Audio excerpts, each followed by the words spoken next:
મિત્તિ મે સવ્વ ભુવેસુ એટલે જીવ માત્રની મૈત્રી એ જ જીન ધર્મનો મૂળભૂત સિદ્ધાંત છે. પરસ્પર જીવ અજીવના સંબંધનું જ્ઞાન એ સમ્યક જ્ઞાનરૂપી ધર્મ સુવર્ણની પીળાશ છે.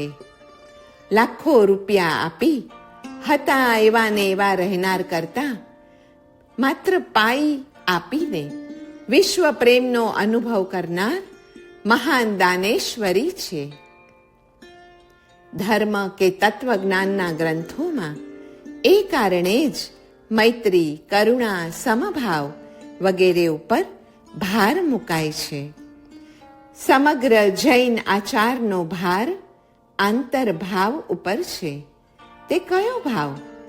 જો એવો પ્રશ્ન થાય તો તેનો ઉત્તર એ છે કે આત્મૌપમ્ય ભાવ અથવા સમભાવ. અહિંસાના બે પ્રકાર છે. હિંસા ન કરવી એ નિવૃત્તિરૂપ અને સકલ જીવો પ્રત્યે મૈત્રી રાખી તેમના કલ્યાણનો પ્રયત્ન કરવો તે વિધાયક રૂપ અહિંસા છે. જીવનમાં કરુણા, અનુકંપા, દયા કે દાન એ સર્વે અહિંસાના વિધાયક તત્વને જ આભારી છે.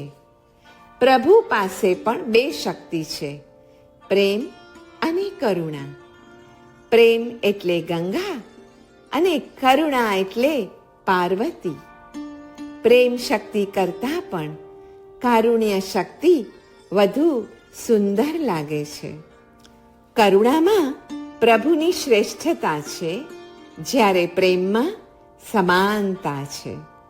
આત્મામાં મૈત્રી, પ્રમોદ, કારુણ્ય અને માધ્યસ્થ્ય રૂપી શુભ ભાવોને સદા માટે જાગ્રત રાખવાની સામગ્રી પૂરી પાડનાર જો કોઈ હોય ને તો એ જીવનું જીવત્વ, જીવનું ગુણાધિકત્વ, દુઃખિત્વ અને પાપ પરાયણત્વ છે. તેથી જ વ્યવહારનયે તે ભાવોનું સ્વામિત્વ તે જીવોનું હોય છે. જો તે જીવોની તેવી અવસ્થા ન હોય તો આત્મામાં તેવા મૈત્ર્યાદિ શુભ ભાવો જાગે જ કેવી રીતે? અને એ ભાવો ન જાગે તો આત્માની અનાદિકાલીન મલિનતા ટળે જ કેવી રીતે? એ મલિનતા કર્મના સંબંધમાં આવવાની યોગ્યતારૂપ વિષયોની આસક્તિ છે. તે વિષયાસક્તિને ઝેર કરવા માટે તેનાથી વિપરીત એવી ચૈતન્ય ભક્તિ એ જ એકમાત્ર ઉપાય છે, જે મૈત્રી ભાવમાંથી સાંપડે છે. પણ કઈ શક્તિ મૈત્રી ભાવ દ્વારા પ્રગટે? મૈત્રી અને કરુણા એ માત્ર નીતિનો જ નહીં, પરંતુ ધ્યાન માર્ગનો પણ પાયો છે. પોતાની ભૂલની ક્ષમા નહીં પણ સજા માંગો. બીજાની ભૂલની સજા નહીં પણ ક્ષમા આપો. તેજસ્વી પુરુષોમાં આ શક્તિ મૈત્રી ભાવ દ્વારા પ્રગટે છે. જેમનું શિવત્વ આવિર્ભાવ પામ્યું છે તેમના પ્રત્યેનો સ્નેહ ભક્તિ રૂપે, અને જેમનું શિવત્વ તિરોહિત રહેલું છે તેમના પ્રત્યેનો સ્નેહ કરુણા રૂપે પરિણમે, તથા શિવત્વથી વિરુદ્ધ વર્તનાર જીવો પ્રત્યેનો સ્નેહ આપણા સૌની મહી સ્થિત માધ્યસ્થ ભાવને પોષે છે. એ રીતે મૈત્રી, મુદિતા, કરુણા અને માધ્યસ્થ્ય એ ચાર ભાવમાંથી કોઈ પણ એક પ્રકારનો ભાવ જીવોના જીવત્વની કદરરૂપ હોવાથી અને એ કદર સ્નેહ ભાવ સિવાય અશક્ય હોવાથી સ્નેહ પરિણામને જ નમસ્કાર પદાર્થના એક વિભાગ તરીકે સમજવો આપણા માટે જરૂરી થઈ પડે છે. માનવ માત્ર અને પ્રાણી માત્ર પ્રત્યે સ્નેહાર્દતા દાખવવાની સુકુમાર કરુણાવૃત્તિ એ જીવનમાં ધર્મની પ્રતિષ્ઠા કરવાનો એક અને અદ્વિતીય માર્ગ છે. મૈત્રી પવિત્ર પાત્રાય એ ભગવત્તા છે. મૈત્ર્યાદિ 4 વૃત્તિઓ જ બ્રહ્માના 4 મુખ છે. એ 4 મુખમાં જ 4 વેદ સમાયેલા છે. એકલો ઓમકાર એ સૂક્ષ્મ વેદ છે.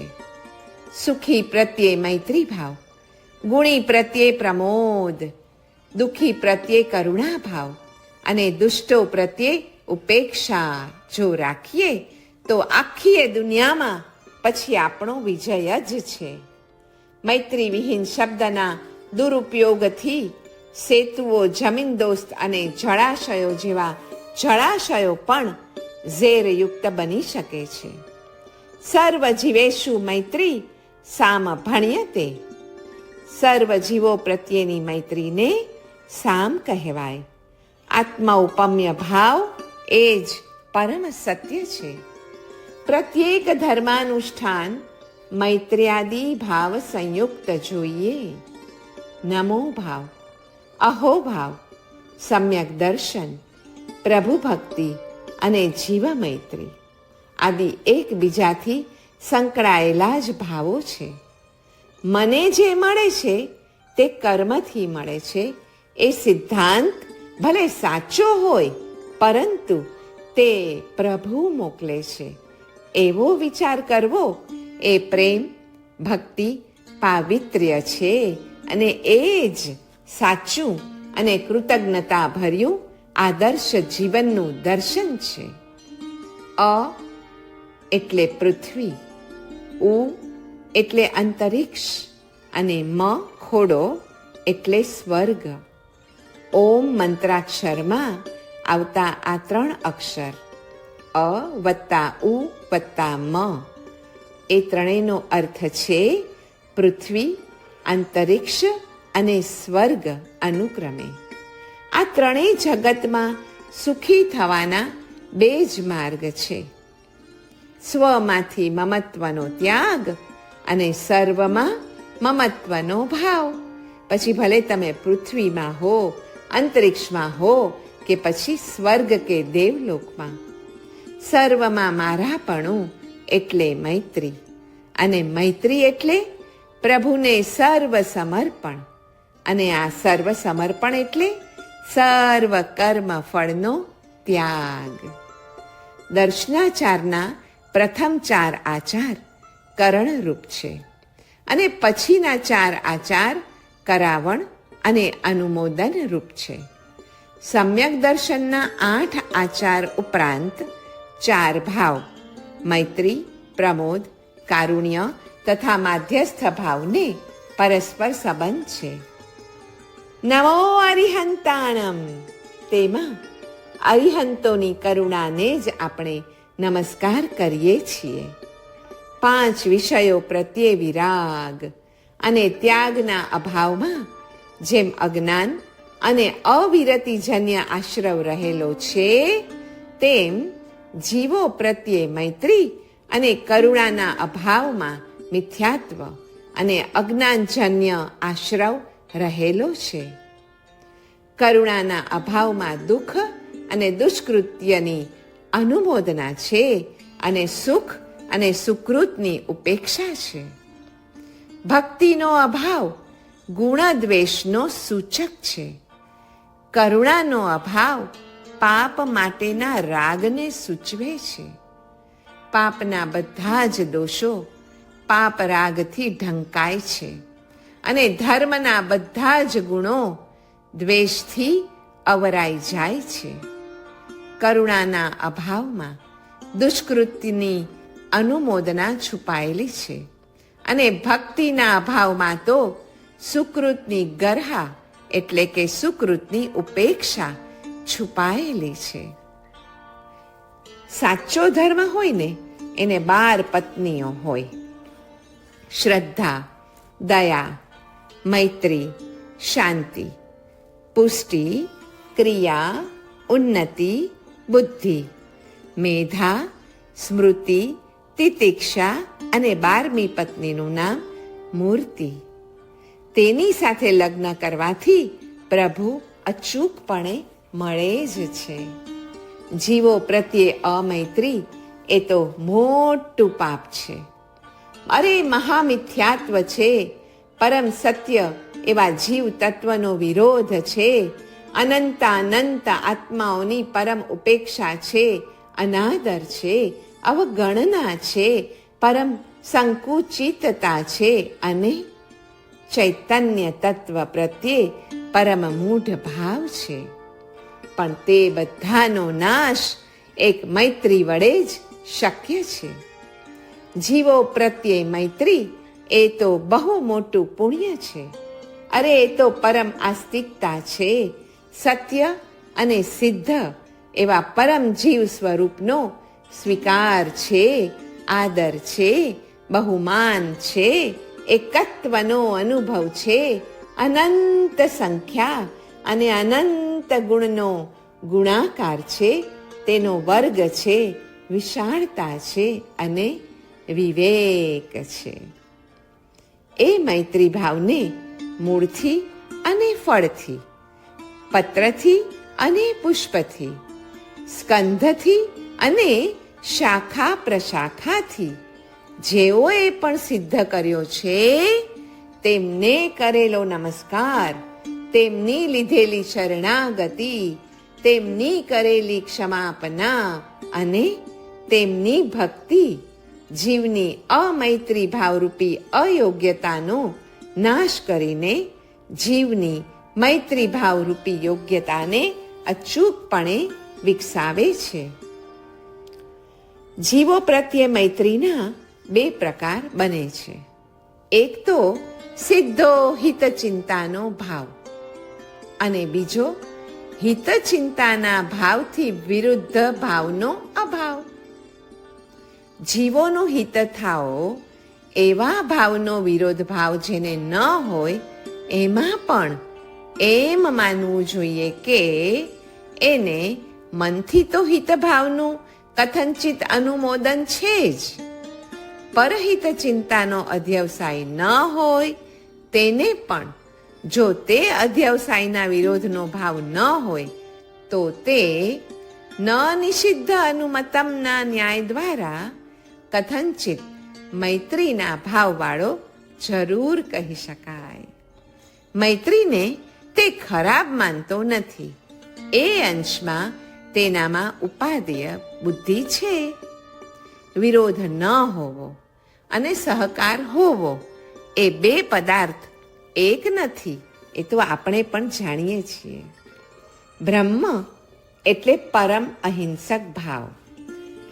તેની સિદ્ધિ અર્થે સકલ આચારનું નિર્માણ કરવાનું છે. બ્રહ્મ વિહાર એટલે મૈત્ર્યાદિ ચાર ભાવનાઓમાં કરાતો વિહાર. કોઈ પણ જીવ દુઃખી ન થાઓ એવી બુદ્ધિ પણ જ્યાં સુધી ન જાગે ને ત્યાં સુધી સતતપણે દુઃખી જીવોના દુઃખની અનુમોદનાનો પરિણામ આપણા આત્માની અંદર ચાલ્યા જ કરે છે. તેનાથી પણ બચવા માટે મૈત્રી ભાવથી એટલે પરહિત ચિંતાના પરિણામથી ભાવિત થવાની આપણને જરૂર છે. કોઈ પણ જીવો દુઃખી ન થાઓ અને કોઈ પણ જીવો પાપ ન કરો, એ જાતિની બુદ્ધિ એ મૈત્રી છે. એ મૈત્રીના પરિણામ વિના મિથ્યાત્વજન્ય, અમૈત્રીજન્ય અને અજ્ઞાનજન્ય આ આશ્રવ રોકાતો નથી. ન નિષિદ્ધમ અનુમતમ એ ન્યાયે પણ વિશ્વ જંતુના પાપ અને દુઃખની અનુમોદના, તેનો નિષેધ ન કરવાના પરિણામે સતત અને સતત ચાલ્યા જ કરે છે અને તેને અટકાવવા માટે જ મૈત્રી ભાવની ખાસ જરૂર છે. જીવરાશિ ઉપર સ્નેહ પરિણામ એ મૈત્રી છે. એ મૈત્રીની સિદ્ધિ પંચ પરમેષ્ઠી નમસ્કારને જ સ્વાધીન છે. પરસ્પરોપગ્રહના સિદ્ધાંત અનુસાર પરમેષ્ઠીનો નમસ્કાર જીવોની મૈત્રીને વિકસાવીને કર્મરૂપી ઋણથી મુક્ત બનાવે છે. જૈન મતે શક્તિપાત, યાને સ્વભિન્ન પર પ્રતિ મૈત્રી. પ્રમોદ, કારુણ્ય અને માધ્યસ્થ્ય ભાવનો સ્વીકાર. મૈત્રીથી મૈત્રી મળે, પ્રમોદથી પ્રમોદ મળે, કારુણ્યથી કરુણા મળે અને માધ્યસ્થ્ય ભાવ દેખાડવાથી આપણને સામું માધ્યસ્થ્ય મળે છે. પર તરફથી મેળવવાનો ઉપાય પરને આપવું તે છે. બીજાની શક્તિ પોતામાં મેળવવાનો ઉપાય બીજા પ્રત્યે મૈત્ર્યાદિ ભાવરૂપે ખુલ્લું થવું તે છે. વીર્ય વધારવાનો ઉપાય કહો કે શક્તિ મેળવવાનો પ્રકાર, તે પર પ્રત્યે મૈત્ર્યાદિ ભાવ ધારણ કરવો તે છે. નમસ્કાર ભાવ મૈત્ર્યાદિ 4 રૂપે અભિવ્યક્ત થાય છે. આત્મ સ્વરૂપ દર્શાવે એ સાચી વિદ્યા. મુક્તિ અપાવે તે ઉપદેશ. આત્માનુભવ જાણવા નહીં, કરવા માટે હોય છે. કરુણા, પ્રમોદ, હિત, ચિંતા અને માધ્યસ્થ્ય આદિ આત્મગુણોને વિકસાવનાર પરનું દુઃખ, સુખ, પુણ્ય અને પાપ છે. તેથી જ વ્યવહારના તે 4 ગુણોનો આવિર્ભાવ કરાવી આપનાર પરતત્વ મોક્ષ માર્ગે જતા સાધકને માટે તો પરમ ઉપકારક છે. મમત્વ ભાવમાંથી સમત્વ ભાવ તરફ જવું છે. અરે વાહ! તો પછી બીજાનું સુખ એ મારું સુખ, બીજાનો ગુણ અને પુણ્ય એ મારા, બીજાના દુઃખ અને દોષ એ પણ મારા, એવી બુદ્ધિ મમત્વ ભાવમાંથી સમત્વ ભાવ પ્રગટાવશે. વળી તેથી પરમાત્મા સાથે આત્માનું ઐક્ય અનુભવવાથી મિથ્યા અહમ વિલીન થઈ જાય છે. પણ મૂળ પ્રશ્ન એ રહી જાય કે બીજાના સુખ દુઃખ કે પુણ્ય પાપને સ્વના કેમ મનાય? એ માનવાનો એક ઉપાય છે. સુખ દુઃખ બીજાના છે, પણ તેનાથી મૈત્રી અને કરુણાની લાગણી તો પોતાનામાં જ જન્મે છે ને. જો પુણ્ય પાપ બીજાના છે, પણ તેના તરફ દ્રષ્ટિ કરવાથી મુદિતા અને માધ્યસ્થ્ય એ તો પોતાનામાં જ જાગે છે ને. આવું વિચારવું. મૈત્રી આદિ 4 પોતાનામાં જગાડનાર સુખ દુઃખ પુણ્ય પાપ એ સર્વ બીજાના હોવા છતાં પણ પોતાને ગુણકારી થાય છે ને, એટલે એ પોતાના જ ગણાવા જોઈએ. બીજાનો જીવ બીજાને વહાલો છે, તેથી આપણને પણ તે વધુ વહાલો લાગવો જોઈએ. શ્રી આચારાંગ સૂત્ર 164માં પણ કહ્યું છે ને કે જેને તું હણવા માંગે છે તે તું જ છે, જેને તું પરિતાપ ઉપજાવવા માંગે છે તે પણ તું જ છે, જેને તું દબાવવા માંગે છે તે તું જ છે, જેને તું મારી નાખવા માંગે છે તે પણ તું જ છે. આમ જાણી સમજી માણસ કોઈને હણતો કે હણાવતો નથી. આ જીવ મૈત્રી જ છે ને. બીજાના દુઃખથી પોતાને જે કરુણા ભાવ જાગે છે તે મોટો લાભ પોતાને બીજાથી થયો એવું વિચારવું અને એ જ ન્યાય પુણ્ય પાપ માટે પણ સમજવો. બીજાનું પુણ્ય અનુમોદન દ્વારા અને બીજાનું પાપ ઉપેક્ષા દ્વારા આપણા પણ આત્માને ગુણકારી થતું હોવાથી તે બંને કેવળ બીજાના નહીં પણ પોતાના એ છે. વ્યસન મુક્તિ અને કરુણામાં પ્રતિષ્ઠા જ સત્યાનુભવ છે. એને જ તો બીજા શબ્દોમાં અહિંસા કહેવામાં આવે છે. વૃત્તિઓને શુદ્ધ કરો, શૂન્ય કરો તો સંસારી મટી જશો. મટવું છે ને આ સંસારમાંથી, સંસારીપણામાંથી, તો બસ વૃત્તિઓને શુદ્ધ કરીએ, શૂન્ય કરીએ.